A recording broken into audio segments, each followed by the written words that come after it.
We do not want the government to gamble with our children's education. Education is important. Education is a basic human right under our Constitution, Article 43.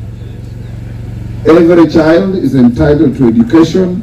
The government has a legal and constitutional duty to provide facilities, both physical and human capacity, for our children to go to school. For you, Minister Magoha, who has demonstrated to Kenyans your inability to run this ministry over and over, to start crying wolf and calling on the private sector to build new schools, you are telling Kenyans that education is going to be more expensive. For a private sector developer to build a school, they must charge expensive fees to recover their investment.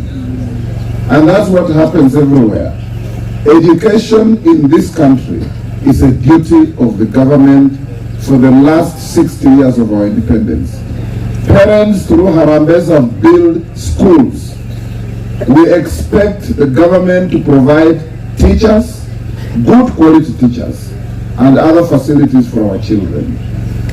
The demonstration by Minister Magoha and the Jubilee honchos in education is showing Kenyans why they should, on the 9th of August, wake up very early and vote out this inept and uncaring government supported by Uhuru, Kenyatta and Raila odinga.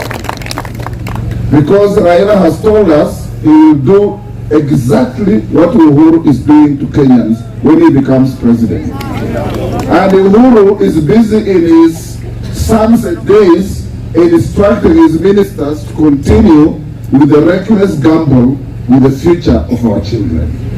And this is unacceptable. We will not accept, and the verdict will be known on the 9th when people go to the polling booths and vote out this uncaring, inept and reckless government, so that we replace them with a government that cares about Kenyans, that is determined to lift the lowest people in our society to the highest level possible. We are here in Bungoma, where we are carrying on with our campaign activities. But as we do so, we as Kenya Kwanza are getting seriously disturbed by the inaction and inept manner in which the Minister for Education on behalf of government is handling our school children.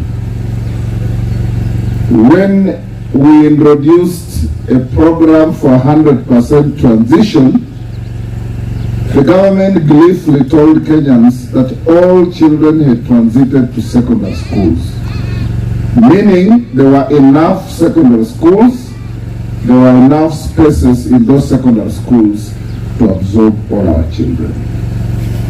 Now we are seeing the minister cutting a very poor figure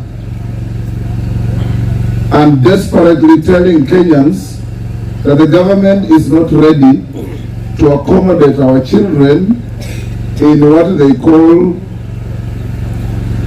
early secondary education. They are now even inviting investors in the private sector to build schools for junior secondary.